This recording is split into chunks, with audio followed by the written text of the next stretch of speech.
बिन अबी वक्कास ने यज़दिगर्द की ये ऑफर मदीना में अपने खलीफा उमर बिन खत्ताब की तरफ भेजी, लेकिन ऑफ कोर्स उमर रज़ियल्लाहु तआला अन्हु ने ये ऑफर रिजेक्ट कर दी, क्योंकि हजरत उमर को पता था कि अब ये लोग सिर्फ हमारा टाइम वेस्ट कर रहे हैं और जैसे ही इनको मौका मिलेगा ये दोबारा मुसलमानों पर हमला करके ये सारे इलाके छीन लेंगे। अब इस सब के दौरान मुसलमानों का काफी टाइम वेस्ट हो चुका था और यज़दिगर्द ने इस टाइम को यूज करके मदाइन के ऑलमोस्ट सारे खजाने जमा कर लिए थे और सिर्फ 3 दिन बाद यज़दिगर्द इन सारे खजानों को साथ लेकर इस सिटी से भागने वाला था। लेकिन उसके भागने से पहले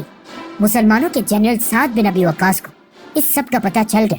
तो उन्होंने जल्दी से मुसलमानों की सारी फौज को अपने सामने जमा होने का हुक्म दिया और फिर इन सब के सामने खड़े होकर कहा कि अब हम और टाइम वेस्ट नहीं कर सकते, हमें मदाइन पर इसी वक्त हमला करना होगा। तो अब तुम सब में से कौन है जो सबसे पहले आगे बढ़कर इस टाइग्रिस रिवर को क्रॉस करे? लेकिन कश्तियों के बगैर सिर्फ घोड़ों पर ये रिवर क्रॉस करना बहुत ही मुश्किल काम था, क्योंकि टाइग्रिस रिवर दुनिया के बड़े रिवर्स में से एक थी और इसकी डेप्थ भी बाकी नॉर्मल रिवर्स से बहुत ज्यादा थी। लेकिन इस सब के बाद भी मुसलमानों की फौज पीछे हटने के लिए तैयार नहीं थी और साद बिन अबी वक्कास की बात सुनते ही आसिम बिन अम्र मुसलमानों की फौज से सामने आए और कहा, सबसे पहले मैं इस रिवर को क्रॉस करूंगा। और आसिम बिन अम्र के साथ साथ 600 और जवान भी इस दरिया में कूदने के लिए तैयार हुए, जिनमें से एक आसिम बिन अम्र के भाई काका बिन अम्र भी थे।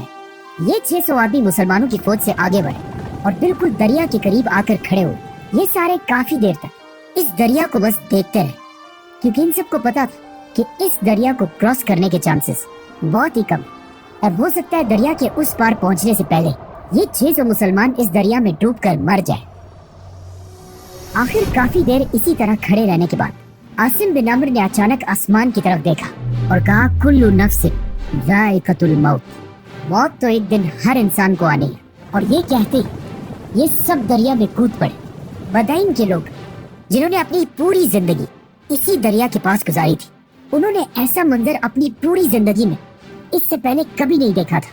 और इन 600 मुसलमानों ने इन सब की आंखों के सामने मिराकुलसली इस दरिया को क्रॉस कर लिया और जाकर दरिया की दूसरी साइड को सिक्योर कर लिया। ये देखकर साद बिन अबी वक्कास ने भी मुसलमानों की पूरी फौज को दरिया में एक साथ कूदने का हुक्म दिया और इन्हें मोटिवेट करने के लिए सबसे पहले खुद दरिया में कूद पड़े। और साद बिन अबी वक्कास के बाद एक साथ हजारों मुसलमानों ने इस दरिया में छलांग लगाई। पर्शियन अवाम ने जब ऊपर से ये सब कुछ देखा तो उन सब के दिलों में मुसलमानों का खौफ फैल गया और वो चीख चीख कर कहने लगे, देवा आमदन, which means देव, जिन्नात आ रहे हैं। क्योंकि कुछ लोग ये तक कहने लगे कि ये लोग इंसान है ही नहीं बल्कि जिन्नात है। मुसलमानों की सारी फौज ने साद बिन अबी वक्कास की लीडरशिप में बिल्कुल सेफ एंड साउंड इस दरिया को क्रॉस कर लिया और मदाइन को हर तरफ से घेर लिया।